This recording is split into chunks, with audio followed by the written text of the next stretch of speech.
शुरू करते हैं हम चैप्टर नंबर 2 ऑफ द मतलब नॉट चैप्टर 2 एग्जैक्टली बट वैसे चैप्टर 2 क्योंकि फर्स्ट चैप्टर किया नहीं है। इंडियन फिजिकल वो फिजिकल ज्योग्राफी के फंडामेंटल्स ऑफ फिजिकल ज्योग्राफी का वेरी इंपॉर्टेंट बुक। हर साल 3 से 4 क्वेश्चन आ रहे हैं, सो अच्छे से करना है, सुनते रहना है, लिखते रहना है। Okay, so chapter is interior of the earth. ठीक है, सो इंटीरियर ऑफ द अर्थ जो हमारा चैप्टर है, एक मिनट। ओके, सो शुरू करते हैं। सो कॉन्फ़िगरेशन, कॉन्फ़िगरेशन का मतलब होता है बनावट। जो बनावट है हमारी सरफेस ऑफ द अर्थ की, वो आपको पता है कि वो इवन नहीं है, अनइवन है, और इसलिए क्योंकि वो इन्फ्लुएंस होती है by the different different processes. ठीक है, प्रोसेसेस दो टाइप के होते हैं जो उसको इन्फ्लुएंस करते हैं। तो सबसे पहला एक्सोजेनिक, जो बाहर से इम्पेक्ट कर रहा है, एंड देयर इज एंडोजेनिक, जो अंदर से इम्पेक्ट कर रहा है। छोटी क्लासेस में भी पढ़ के आए हैं। And these both processes basically क्या करते हैं, शेप करते हैं हमारे लैंडस्केप को और हमारी वहाँ की फिजियोग्राफी को चेंज करते हैं। ठीक है, अब देखिए, अब सोर्सेज क्या है इंफॉर्मेशन ऑफ इंटीरियर की। तो हमें कैसे पता चला जो हमारा अंदर का इंटीरियर है वो कैसा है। देखो, अंदर तक तो हम जा नहीं सकते हैं ना, बहुत दुख की बात है, लेकिन हम अंदर नहीं जा सकते, अंदर जाएंगे तो बुन जाएंगे। तो हमें कैसे नॉलेज पड़ी कि हमारा सोर्स, हमारा जो इंटीरियर है वो कैसा है। तो हमने दो सोर्सेज का इस्तेमाल करा है, direct sources and indirect sources. Direct sources में हमारा सबसे पहला था सरफेस रॉक को हमने स्टडी करा। मतलब देखो, हमने क्या पढ़ा कि हमारा यूनिवर्स एक पॉइंट से शुरू हुआ है। इसका मतलब एक पॉइंट से शुरू हुआ है तो गैलेक्सी बनी, गैलेक्सी से स्टार बना, स्टार से फिर प्लैनेट्स वगैरह बने, उसके बाद है ना उसके जो नेबुला था उसके आसपास। जो प्लैनेट है वो भी हमारा एक ही चीज़ का बना हुआ है। इसका मतलब अगर हम सरफेस को पढ़ेंगे तो भी हम अर्थ के बारे में ही जानेंगे। तो सबसे डायरेक्ट तो है कि हम सरफेस रॉक को ही पढ़ लेते हैं। ठीक है, दूसरा है माइनिंग। माइनिंग का मतलब होता है खुदाई करना। एग्जाम्पल गोल्ड माइन, जैसे कि साउथ अफ्रीका में काफ़ी डीपेस्ट माइंस है। ठीक है, इंफ्रास्ट्रक्चर, अगर नॉर्मल इन्फॉर्मेशन, माइनिंग से हमें थोड़ी बहुत इन्फॉर्मेशन पड़ी। क्या इन्फॉर्मेशन मिली कि जैसे जैसे आप डेप्थ बढ़ती है वैसे वैसे टेम्परेचर, प्रेशर बढ़ता है, वैसे वैसे डेंसिटी भी बढ़ती है। सो हमें माइनिंग से क्या पता चला, माइनिंग से हमें क्या पता चला, लिख लेना है। माइनिंग से हमें ये पता चला कि जैसे जैसे जैसे जैसे आपकी डेप्थ बढ़ती है वैसे वैसे क्या होता है आपका, जैसे जैसे आपका क्या होता है, डेप्थ बढ़ती है तो वैसे वैसे आपका क्या होता है, आपका टेम्परेचर बढ़ता है, आपका प्रेशर बढ़ता है, और ऐसे ही आपकी डेंसिटी भी बढ़ती है। तो ये सब कुछ हमें पता चला माइनिंग से। उसके बाद हमने कुछ और भी प्रोजेक्ट्स करे, जैसे कि deep ocean drilling projects. Generally हम पेट्रोलियम्स के लिए हम इसको करते हैं। ठीक है, ये डीपेस्ट हमारी ड्रिलिंग है। कोला आर्कटिक ओशन में हमने करा। एक बहुत अच्छा सा फैक्ट भी है, यूपीएससी डायरेक्ट क्वेश्चन पूछ सकता है, 12 किलोमीटर का। ठीक है, डीप ओशन ड्रिलिंग प्रोजेक्ट्स करें तो भी अब उससे हमने कुछ इन्फॉर्मेशन मिली, हमने इन्फॉर्मेशन उससे भी मिली, और हमने एनालाइज करा कुछ जो भी मटेरियल वहाँ पे कलेक्ट किया था।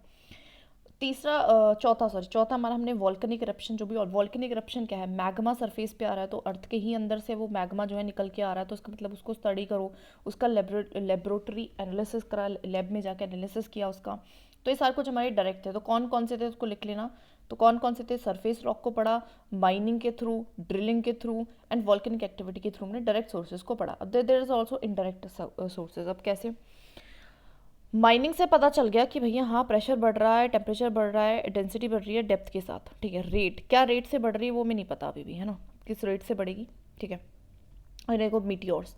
मीटियोर्स की अगर मैं बात करूँ तो मीटियोर्स क्या होते हैं, जो रीच करते हैं अर्थ को, ऐसे रॉकी सब्सटेंसेस जो हमारे अर्थ पे रीच करते हैं। ठीक है, अब हमारे अर्थ के इंटीरियर से तो नहीं आए हैं, लेकिन उनकी जो डेवलपमेंट है वो सिमिलर टू प्लैनेट्स है। मतलब हर कोई चीज़ एक ही चीज़ से बनी हुई है, जैसे कि हमने देखा था बिग बैंग थ्योरी में। तो अगर मीटियोर्स को पढ़ेंगे तो भी हम अर्थ को पढ़ सकते हैं ना। मीटियोर्स क्या है, कुछ नहीं है, मीटेरॉइड्स होते हैं। Meteoroids when try to come तो मीटेरॉइड्स कहलाते हैं, मीटेरॉइड्स नोन एज मीटेरॉइड्स। और जब वो हमारे अर्थ की एटमॉस्फेयर में आ जाते हैं, अर्थ के सरफेस तक आ जाते हैं, तो उसको मीटियोर्स बोलते हैं। ठीक है, अब जो मीटियोर्स जब अर्थ के सरफेस पे आते हैं, अगर हम उनको स्टडी करें तो भी हमें पता चल सकता है। अगर देखिए ग्रेविटेशन फोर्स, अब देखो ग्रेविटेशन फोर्स की अगर मैं बात बताऊँ तो वो सेम नहीं है। सेम नहीं है इसका मतलब क्या है, इसका क्या मतलब है, इसका मतलब ये है कि वो पोल्स पे ग्रेटर है, इक्वेटर पे लेस है।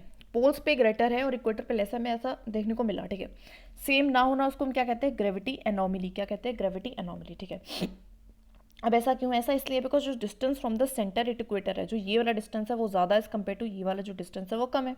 ठीक है, from the distance from the centre to poles, है ना। तो इस वजह से अब ये जो डिफरेंस है, ये डिफरेंस किस चीज़ पर डिपेंड करता है, ये डिपेंड करता है मास ऑफ मटीरियल पे। किस चीज़ पर डिपेंड करता है, मास ऑफ मटेरियल पे। मतलब जितना ज़्यादा डेंसर मटेरियल होता है उतना ज़्यादा उसकी ग्रेविटेशन फोर्स होती है, और जितना कम उतनी, और जितना पास कोई चीज़ होती है जितना पास कोई चीज़ होगी उतनी ज़्यादा उसकी ग्रेविटेशनल फोर्स ज़्यादा लगेगी, जितनी दूर हो जाएगी उतनी कम लग जाएगी। तो इक्वेटर पे कम लग रही है यहाँ पे, तो इसका मतलब हम समझ में आएगा जो सेंटर में देयर समथिंग डेंसर मटेरियल, वहाँ पे क्या है, कुछ डेंस मटेरियल है, ठीक है। आगे देखिए मैग्नेटिक सर्वेस, तो मैग्नेटिक फील्ड जो है वाई वाई आर देयर, वो हैं क्यों, because of the convection current, जो मोशन हो रहा है, जो अंदर ही अंदर हमने देखा था कि मैग्नेटिक यहाँ पे मोशन हो रहा है जो मैग्मा में, उसकी वजह से हमारे मैग्नेटिक करंट्स होते हैं, मैग्नेटिक फील्ड्स होती हैं, वो भी हमें इन्फॉर्मेशन देते हैं कि किस हिसाब से मैग्नेटिक मटीरियल का डिस्ट्रीब्यूशन है, मतलब मैग्नेटिक मटीरियल कहाँ पे है ना। सो इस बारे में हमें पता चलता है, तो हमें पता चलता है कि मैग्नेटिक मटेरियल आपका ज़्यादा कोर में है, तो इन्हीं चीज़ों से हमें पता चला। उसके बाद हमारा सीस्मिक एक्टिविटी, सीस्मिक एक्टिविटी भी एक इंपॉर्टेंट सोर्स बना इंटीरियर को जानने के लिए, ठीक है। सबसे पहले अब बात करते हैं अर्थक्वेक का। अर्थक्वेक बेसिकली है क्या, इसमें बेसिकली हम स्टडी करते हैं सीस्मिक वेव्स की, ठीक है। और इन्हीं को स्टडी करके हमें पता चला, एक पिक्चर मिली कि हमारा जो इंटीरियर ऑफ द अर्थ है वो कैसा है, that is interior of the earth कैसा है, लेयर्ड है, ठीक है। अब अर्थक्वेक है क्या, अर्थक्वेक का मतलब क्या, मतलब it is a shaking of earth, जब अर्थ हमारा हिलता है तो उसको बेसिकली हम अर्थक्वेक कह देते हैं। अर्थ जो है क्विक मतलब मूवमेंट, ठीक है। होता क्यों है, तो रिलीज ऑफ एनर्जी, जब हमारी एनर्जी रिलीज होती है तो इस वजह से होता है, ठीक है। और रिलीज ऑफ एनर्जी से वेव्स जनरेट होती हैं, और वो वेव्स क्या करती है, ट्रेवल करती हैं होल अर्थ को, सिंपल सी चीज़ है। तो अर्थक्वेक क्यों हो रहा है, बिकॉज एनर्जी रिलीज हो रही है, एनर्जी रिलीज होगी तो किसके फॉर्म होगी, वेव्स के फॉर्म में, और वेव्स हमारी ट्रेवल करेंगी इस तरीके से, ठीक है, ठीक है। आगे देखिए, अब अर्थ शेक करता क्यों है, तो release of energy along the fault, है ना, वाइडस, तो जब रिलीज होती है अलोंग द फॉल्ट, अब फॉल्ट कहाँ है, जहाँ पे शेक हुआ है, तो break in a rock, generally break होता है रॉक में, वहाँ पे ऐसा हो जाता है जैसे कि दिस इज़ अ रॉक, तो ये रॉक है जहाँ पे फॉल्ट हुआ है, दिस इज़ अ फॉल्ट, और यहाँ पे बेसिकली इसको फॉल्ट कह रहे हैं, ठीक है। और ठीक है, अब दो फोर्सेस जनरली क्या होता है, जिसकी हमारी जो लिथोर्जिक प्लेट है ना, lethargic plate, lithospheric plate, sorry not lethargic, but I am seeing man, okay. तो ये प्लेट है, समझो ये प्लेट है, ये प्लेट है, इन दोनों प्लेट, इस प्लेट में दरार आ गई, ठीक है, इस फॉल्ट आ गया। अब इस फॉल्ट में क्या होगा, ठीक है, ये नीचे यहाँ से जो क्या होता है, होता ये है कि यहाँ पे दो फोर्सेस काम करती है जब भी ऐसा कुछ होता है। तो एक तो फ्रिक्शन काम होती है कि आपस में उसको लॉक करेगी, है ना, आपस की तरफ चलेगी, और एक होती है टेंडेंसी टू मूव अपार्ट, दूर जाने की। तो जब भी हमारी एक रॉक में फॉल्ट आएगा तो जो दोनों ये एक दूसरे की तरफ भी फोर्स लगाएंगे और एक दूसरे से अपोजिट में भी फोर्स लगाएंगे, ठीक है। होगा क्या, अब जब हमारी tendency to move apart force ज़्यादा हो जाएगी हमारे फ्रिक्शन फोर्स से, तो मूवमेंट हो जाएगी और एनर्जी का रिलीज हो जाता है, और उसके चलते वेव्स क्या करती हैं, ट्रैवल करती है। बेसिक सी चीज़, बेसिक कॉन्सेप्ट बता रखा है। एपिसेंटर की बात करूँ तो एपिसेंटर क्या है, हमारा नियरेस्ट पॉइंट है, फोकस। फोकस क्या है हमारा, फोकस यहाँ पे एनर्जी रिलीज होती है, उसको हम हाइपोसेंटर भी कहते हैं। उसके जस्ट अबव होता है एपिसेंटर, जो नियरेस्ट टू द पॉइंट होता है, और फर्स्ट टू एक्सपीरियंस वेव, तो यहाँ पे सबसे पहले जो है वेव्स जो है पहुँचती है, बिकॉज ये सबसे नियरेस्ट है, सिंपल। अब अर्थक्वेक वेव्स की अगर मैं बात करूँ तो जो हमारा अर्थक्वेक है जनरली वो लिथोस्फेयर में आता है, इवन ओनली लिथोस्फेयर में ही आता है टेक प्लेस, क्योंकि लिथोस्फेरिक प्लेट के में ही फॉल्ट था, और उस फॉल्ट से ही मूवमेंट हुई, उस मूवमेंट से ही अर्थक्वेक आया, उस अर्थक्वेक से ही रिलीज ऑफ एनर्जी हुई और वेव्स ट्रैवल करी। तो लिथोस्फेयर जो है हमारा वो है क्या, it is a depth up to the 200 kilometre from the surface, ठीक है। आगे देखिए, इंस्ट्रूमेंट, एक इंस्ट्रूमेंट होता है सीज्मोग्राफ, जो कि हमारे वेव्स को रिकॉर्ड करता है, बेसिक चीज़ है। दो टाइप की हमारी वेव्स होती हैं, body waves and surface waves. Body waves का क्या मतलब है, जो अर्थ की बॉडी में ट्रैवल करती हैं, जो ट्रैवल करती हैं through the body of the earth, उसको हम बॉडी वेव्स कह देती हैं। लेटर बाद में जब ये इंटरेक्ट करती हैं हमारी सरफेस के साथ, तो इनको क्या कह देते हैं, सरफेस वेव्स कह देते हैं। जो सरफेस वेव्स होती हैं इंटरेक्ट करते हैं with the surface, become the surface waves, सही बात है, and move along the surface. तो अभी तक तो ये हमारा अर्थ की जैसे कि बॉडी है तो यहाँ से रिलीज हुई, तो इस तरीके से हमारी बॉडी वेव थी। उसके बाद जब ये सरफेस में आ जाएंगी तो सरफेस पे भी तो ट्रैवल करेंगी ऐसे ऐसे करके, तो इस तरीके से इनको हम कहेंगे सरफेस वेव्स, ठीक है। Move along the surface, last to report सबसे बाद में आती हैं और सबसे ज़्यादा डिस्ट्रक्टिव भी होती हैं। अब इनके ना कुछ पार्टिकुलर कैरेक्टरिस्टिक्स हैं। इनके जो वेलोसिटी ऑफ वेव्स है ना, वो बेसिकली चेंज होती है जैसे जैसे मटेरियल की डेंसिटी बदलती है, तो वैसे वैसे वेलोसिटी जो स्पीड है वेव्स की वो भी बदलती है। डेंसर मटेरियल जो होता है उसकी वेलोसिटी ज़्यादा होती है, ठीक है, डेंसर मटेरियल की वेलोसिटी ज़्यादा होती है। तो ये दो कैरेक्टरिस्टिक्स हैं जो याद रखने हैं। आगे देखिए, बॉडी वेव्स फर्दर दो टाइप की होती है, primary waves and secondary waves. P waves move faster, वो बहुत जल्दी जल्दी चलती हैं, और फर्स्ट टू अराइव, सबसे पहले वो अराइव होती हैं, इनको हम प्राइमरी वेव्स भी बोलते हैं, ठीक है। और ये सिमिलर होती हैं टू द साउंड वेव्स, ठीक है, जल्दी जल्दी आएंगी, जल्दी जल्दी करेंगी, प्राइमरी वेव्स हैं और similar to the sound waves है। इसका मतलब है ट्रैवल करेंगी सारी मीडियम्स को ट्रेवल सारी मीडियम्स को करेंगी, ठीक है। एस वेव्स वहीं पे थोड़ी बाद में आती हैं, थोड़ी सी धीरी होती हैं, इनको सेकेंडरी वेव्स कहते हैं, और ये सिर्फ और सिर्फ सॉलिड में ट्रैवल करती हैं। तो ये सब में ट्रैवल कर रही थी, ये सिर्फ सॉलिड में ट्रैवल करेंगे। और इन्हीं के कैरेक्टरिस्टिक से बेसिकली हम समझ पाएँ कि कैसा स्ट्रक्चर है हमारे अर्थ का, कि कहाँ से वो सॉलिड है, कहाँ से वो लिक्विड है, इस तरीके से हम उसको समझ पाएँ, ठीक है। अब देखो रिफ्लेक्शन रिफ्लेक्शन दो चीज़ होती है। रिफ्लेक्शन का मतलब क्या होता है, जब हमारी वेव्स रीबाउंड हो जाती हैं इस तरीके से। एंड डिफ्रेक्शन का क्या मतलब होता है, डायरेक्शन चेंज होती है इसमें, है ना, इस तरीके से। जैसे कि पानी में पेंसिल रखा तो सीधा नहीं दिखेगा, पेंसिल आधी तक यहाँ दिखेगी, उसके बाद यहाँ दिखेगी, तो उसको हम रिफ्लेक्शन कह रहे हैं। मतलब यहाँ पे देखने का फ़र्क है, कोई रिफ्लेक्शन नहीं आ रही है वापस। वेव्स जो है वो रिकॉर्ड कौन करता है, सीज्मोग्राफ करता है। अगेन वही वाली बात है, propagation of in earthquake waves. कैसे शुरुआत होती है हमारी अर्थक्विक वेव्स की, ठीक है। तो डिफरेंट वेव्स ट्रेवल करती हैं डिफरेंट हमारी मैनर्स से, ये तो हमने देखा। और इससे क्या होता है, वाइब्रेशन होती है।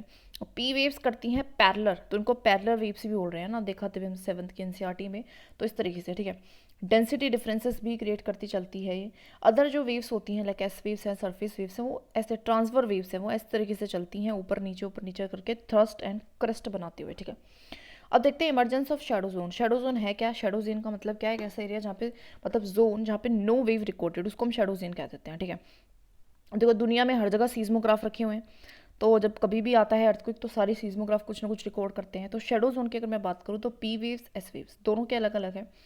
पी वेव्स का अगर आप देखोगे तो शेडो जोन इस तरीके से है कि अगर यहाँ से एनर्जी रिलीज हुई है तो वो इस तरीके से चलेगा, इस तरीके से चलेगा, फिर थोड़ा सा डिफ्रेक्ट होगा, फिर दोबारा से डिफ्रेक्ट होगा, रिफ्रेक्ट होगा, आई मीन। और कुछ एरिया होगा जहाँ पे वो नहीं पहुँच पाएंगे, ठीक है। एस वेव्स क्या है, एस वेव्स आप देखोगे तो थोड़े ही समय तक चलती हैं, उसके बाद वो गायब हो जाती है, दिखती नहीं है, ठीक है। नो एस वेव्स, तो इनसे पता चला कि भाई यहाँ पे जो है मीडियम चेंज हो रहा है सॉलिड लिक्विड गैस का, ठीक है। तो यहाँ से चेंज हुआ एक बार और दोबारा चेंज हुआ, इसका मतलब है 3 बार, 2 बार हमारा मीडियम चेंज होगा, मतलब 3 अलग अलग मीडियम में हमारा हो रहा होगा ये, है ना। और उसके बाद क्या है, एसवी बताती है कि भैया ये सिर्फ सॉलिड में ट्रैवल करती है, इसका मतलब है कि इसके बाद आपका सॉलिड नहीं आ रहा है, दैट इज़ वाई वो ट्रैवल नहीं कर पा रही, बेसिक चीज़ें, ठीक है। आगे देखिए, तो shadow zone of S waves तो हमारा ऑफकोर्स बड़ा है एज कम्पेयर टू, तो shadow zone of P waves हमने फोटो में भी देख लिया। और मैं और इन्फॉर्मेशन क्या आती है, जो इसके क्या इन्फॉर्मेशन आती है अर्थ के इंटीरियर की, वो कुछ सॉलिड है कुछ लिक्विड है, अलग अलग जगह से, दैट्स इट। अब बात करते हैं टाइप्स ऑफ अर्थक्वेक की। तो देखो मोस्ट कॉमन जो है वो टेक्टोनिक अर्थक्वेक है। मतलब क्या है, जो कि जनरेट होता है due to the sliding of rock along a fault. जैसे मैंने बताया था रॉक टेक्टोनिक जो प्लेट्स हैं, प्लेट्स में क्या है, फॉल्ट है तो दो फोर्सेस काम कर रही हैं, एक तो उसके तरफ फ्रिक्शन और एक है हमारा tendency to move apart.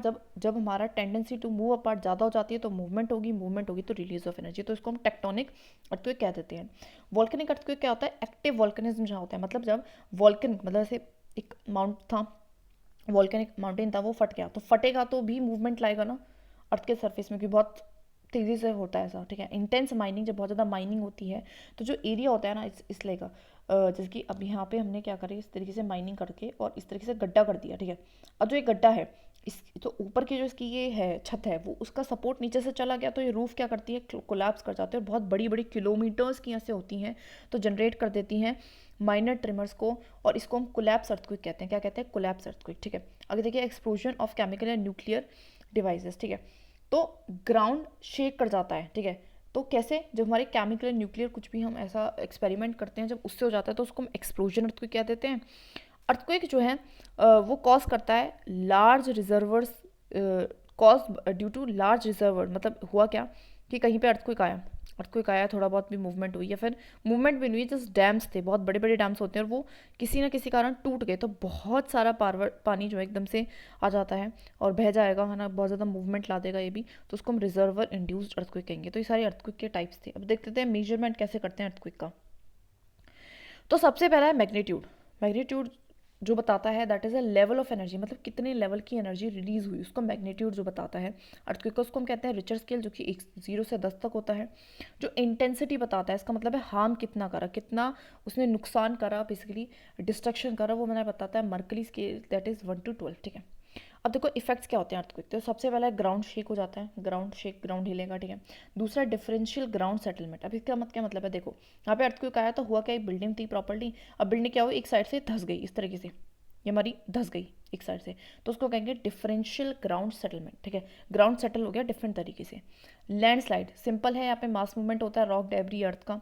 Mud slide क्या है, यहाँ पे फास्ट मूवमेंट होती है डेब्रीज एंड डर्ट की, है ना। ये लिक्विफाइड में मड इज लाइक अ कीचड़ की मूवमेंट हो गई, है ना।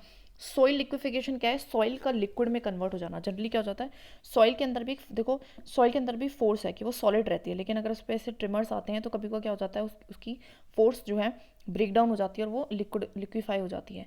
ग्राउंड लर्चिंग मतलब इरेगुलर क्रैक आ जाना, ग्राउंड में से दरारें पड़ जाना, उसको हम कहते हैं ग्राउंड लर्चिंग। इन सारे टर्म्स को हमें लिखते चलना है। एवलांचेस, एवलांचेस का मतलब है स्नो, जब बहुत सारी मास में स्नो की मूवमेंट हो जाती है, ग्लेशियर्स सरक जाते हैं, तो उसको हम एवलांचेस बोलते हैं। तो ये सारे जो हमारी चीज़ें जब तक हमने देखा लैंड फॉर्म में चेंज आते हैं। उसके अलावा जो है ग्राउंड का डिस्प्लेस हो जाना एक जगह से दूसरी जगह, फ्लड आ जाना, डैम्स टूट सकते हैं, फायर्स है ना, स्ट्रक्चर कोलैप्स, चीज़ें गिर जाना, फॉलिंग ऑब्जेक्ट है ना, स्ट्रक्चर कोलैप्स लाइक बिल्डिंग्स वगैरह है ना। सुनामी, सुनामी भी आ सकती है जब हमारा अर्थक्वेक अंडर ओशन होता है with a high magnitude, generally तब हमारी सुनामी आती है। ठीक है, हाई मैग्नीट्यूड होना चाहिए और अंडर ओशन, तो वो सुनामी आ जाती है। अर्थक्वेक की बात करूँ तो वो सेकंड्स के लिए आता है, ऐसा नहीं है बहुत लंबे लंबे 10 घंटों के लिए आ रहा है, नहीं, आएगा वो 2-4 मिनट के लिए, लेकिन ये 2-4 मिनट में बहुत सारा नुकसान कर देता है।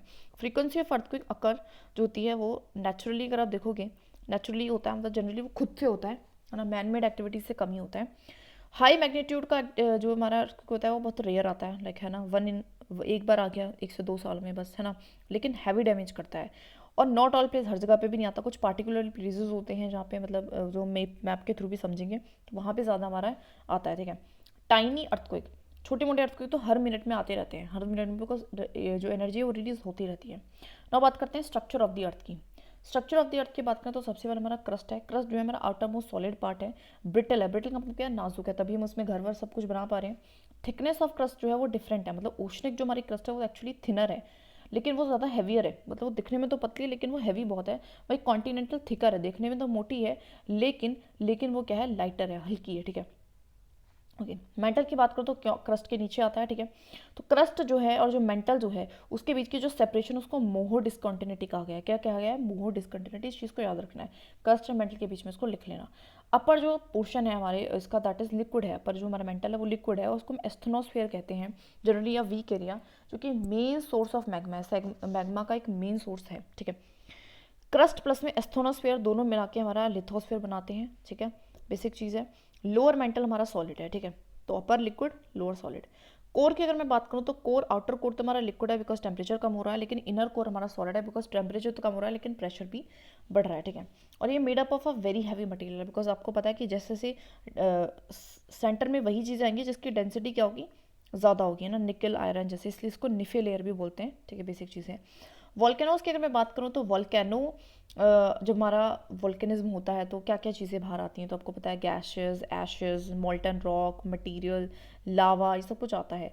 एक्टिव वॉल्केनोज कैसे होते हैं, जनरली जो रीसेंट, जिनको मतलब जो लगातार अपना वॉल्केनिज्म मतलब एक्टिविटी कर रहे हैं, उनको इसलिए हम एक्टिव वॉल्केनोज कहते हैं। ठीक है, तो अब बेसिक सी चीज़ें हैं, थोड़ा सा डायग्राम है कि मेंटल है, स्थनोस्फीयर है। ठीक है, वो क्या रहा है, यहाँ पे डेंसिटी ज़्यादा है, प्रेशर ज़्यादा है, तो ऊपर की तरफ प्रेशर लगाएगा तो कहीं से बाहर आएगा लावा। ठीक है, अंदर इसको मैग्मा कहते हैं, बाहर इसको लावा कहते हैं, बेसिक चीज़ है। क्रस्ट की डेंसिटी कम थी, अंदर की डेंसिटी ज़्यादा है, तो उसने प्रेशर लगाया और वो बाहर आ गया। ठीक है, लावा में बहुत सारी चीज़ें आती हैं, पायरोक्लास्टिक डेब्रीज, वॉल्केनिक बॉम्ब्स, ऐश, डस्ट, गैसेस, सब कुछ आता है। ठीक है, जला हुआ पत्थर बेसिकली होता है पायरोक्लास्टिक डेब्रीज, इस चीज़ का ध्यान रखना। गैसेस में कौन कौन सी आती है, nitrogen, sulphur, chlorine, hydrogen, argon. तो वैसे तो बहुत सारी आती हैं बट इनका नाम स्पेसिफिकली याद रखना है। तो कौन कौन सी है, नाइट्रोजन, सल्फर है, क्लोरीन है, हाइड्रोजन है और आर्गन है। ठीक है, तो ये सारी हमारी आती हैं, इनको 3 बार लिखना है। ठीक है, आगे देखते हैं। अब टाइप्स ऑफ वॉल्केनोज, जनरली उनकी शेप वेप पे है। सबसे पहला शील्ड वॉल्केनोज, तो देखो इनकी शेप ना कुछ शील्ड जैसी होती है, इस तरह की होती है। ठीक है, इनका बेसाल्ट फ्लो होता है, मतलब जो फ्लो है वो थिन होता है, इस वजह से वो ऐसी स्टीप माउंटेन का फॉर्मेशन नहीं कर पाता। ठीक है, लार्जेस्ट काफ़ी बड़े बड़े होते हैं। ठीक है, मतलब बहुत पतला भी नहीं है लेकिन बहुत गाढ़ा भी नहीं है, जनरली आप पतला कह सकते हो, तो गाढ़ा तो नहीं बिल्कुल भी नहीं होता ना, लेकिन बहुत पतला भी नहीं होता है। ठीक है, एग्जाम्पल इसका हवाईयन। ठीक है, अब अगर ये एक्सप्लोड होते हैं, अगर कोई गाढ़ी चीज़ निकलेगी तो बहुत ज़्यादा प्रेशर से निकलेगी, इस वजह से ये क्या कर लेते हैं, फाउंटेन बना देते हैं, फाउंटेन की तरह निकलते हैं अपने कोन की तरह। ठीक है, एंड और जनरली कब एक्सप्लोड करते हैं, जब वाटर इनके अंदर चला जाता है, जनरली तब एक्सप्लोड करते हैं। ठीक है, अदरवाइज इनकी जो एक्सप्लोसिटी होती है वो कम ही है। ठीक है, तो एक्सप्लोड इस तरीके से करते हैं कि इवन क्या कर देते हैं, एकदम से अपनी ये टोपी से उड़ा देते हैं, तो इस तरीके से इतना ज़्यादा प्रेशर इनके अंदर होता है। ठीक है, कंपोजिट होते हैं जिनमें कूलर एंड विस्कस लावा होता है, मतलब ठंडा, एकदम ठंडा लावा। ठीक है, लेयर्स क्रिएट कर देता है इस वजह से, और इस वजह से जो शेप है वो इस तरीके की आती है, काफ़ी एक्सप्लोसिव होते हैं, मतलब ये काफ़ी आते रहते हैं, ये ज़्यादा एक्सप्लोड नहीं करते। ठीक है, कल्डेरा की अगर मैं बात करूँ तो मोस्ट एक्सप्लोसिव है, सबसे ज़्यादा एक्सप्लोसिव। ये अपने ऊपर कोलैप्स हो जाते हैं, मतलब इतना ज़्यादा दम लगाएंगे कि जैसे होता है ना कि बंदूक चला रहे हैं तो जिस पे चलानी नहीं आती वो पीछे की तरफ ही, जो जब भी बंदूक से गोली निकलती है ना आगे की तरफ, वो पीछे की तरफ होती है। तो इसका एग्जाम्पल है। स्ट्रक्चर, स्ट्रक्चर नहीं होता। और जो सरफेस है, स्ट्रक्चर इसका कुछ भी नहीं होता है, इट्स लाइक नॉर्मल सरफेस है, सरफेस में एक डिप्रेशन, वही इसका एक मेन स्ट्रक्चर है कल्डेरा का। Magma chamber close to the surface होता है इसमें, ठीक है, तो इसी वजह से बहुत ज़्यादा एक्सप्लोड कर पाता है ना, क्योंकि देखो अगर थोड़ा सा कोई चीज़ थोड़ी सी चल रही है तो वो थोड़ी सी उसकी एनर्जी कंज्यूम हो जाती है, अब इसकी एनर्जी कंज्यूम ही नहीं हो पाती, इसलिए ज़्यादा सबसे ज़्यादा एक्सप्लोसिव है, बहुत ज़्यादा प्रेशर के साथ ये बाहर आते हैं, ठीक है। फ्लड बेसाल्ट, नाम से पता चल रहा है फ्लड, जो फ्लड की तरह बहेगा, है ना। तो इस हाईली लिक्विड लावा जो कि फ्लो करेगा लॉन्ग डिस्टेंसेस को, एग्जांपल डिकन ट्रैप, हमारा जो प्लेटो इसी का बना हुआ है। Then there is a mid oceanic ridges होते हैं जो कि हमारे ओशनिक एरिया में होते हैं और यहाँ पे फ्रीक्वेंट इरप्शन होता रहता है, ठीक है। सो इस तरीके के होते हैं। हमारा ओशनिक क्रस्ट है, ये मैग्मा है, ठीक है, ओशनिक क्रस्ट है और यहाँ से इस तरीके से निकल रहा है और इस तरीके से मिड ओशनिक रिजेस बना देते हैं। अब कुछ वॉल्केनिक लैंडफॉर्म्स हम इंट्रूसिव पढ़ लेते हैं, अब तक हमने पढ़े हैं बाहर के पढ़े हैं, ठीक है। यहाँ पे जो लावा होता है वो कूल डाउन हो जाता है, ठंडा हो जाता है इनसाइड क्रिस्टल पोर्शन में, है ना, अंदर के अंदर ही, है ना, प्लूटोनिक रॉक में हो जाता है। तो वो डिफरेंट डिफरेंट फॉर्म्स लेता है। तो सबसे पहला बैथोलिक्स है। Batholiths like a dome like structure, is a big domes, है ना, अपीयर। और इस सरफेस में कब आएंगे, जब बहुत ज़्यादा डिनोडेशन प्रोसेस, जो ऊपर का इरोजन हो जाएगा तो ये ऊपर आ जाएंगे, ना, इस तरीके से। लैकोलिथ्स क्या होते हैं, लैकोलिथ्स भी are small dome like structure है, हमारे कर्नाटका में काफ़ी मिलते हैं बट थोड़े छोटे होते हैं, ठीक है। These are small format, batholith and laccolith. Bath and laco and batho, तो दोनों भाई बहन है, ठीक है, बाथो लाखो, तो दोनों क्या है, भाई बहन, ठीक है। अब देखिए लेपोलिथ और पैकोलिथ और सिल्स, ये क्या है, ये भी हमारा क्या है, हॉरिजेंटली क्या कर रहे हैं, हॉरिजेंटली क्या कर रहे हैं, ठंडे हो जा रहे हैं। लेकिन लैपोलिथ होते हैं कुछ इस शेप में, पैकोलिथ होते हैं कुछ इस शेप में, और सिल्स होती हैं हमारी इस तरीके से हॉरिजेंटली, ठीक है। सिल्स और शीट में डिफरेंस क्या है, शीट थोड़ी सी और ज़्यादा पतली होती है, सिल्स थोड़ी सी मोटी होती है, बस यही मेजर डिफरेंस है। ये डायग्राम देखो बना के हुए चलना, बनाने से ही थोड़ा पता चलेगा। आगे देखिए डुक्स जो है हमारी वो इस तरीके की होती हैं, दीज आर दी वर्टिकल, और आपको वेस्टर्न महाराष्ट्र में काफ़ी देखने को मिलेंगी, ठीक है। फॉल्ट एंड फिशरीज मतलब होता क्या है, छोटी सी, जैसे कि अभी एक नॉर्मल क्रस्ट है, क्रस्ट में एक छोटी सी दरार है, ठीक है, तो जैसे क्या हुआ, ठीक है, तो उसमें इस तरीके से ये बढ़ जाता है, बेसिक चीज़ है ना, कुछ खास नहीं है। इन सबको डायग्राम के थ्रू बना लेना, प्रैक्टिस इट, ओके।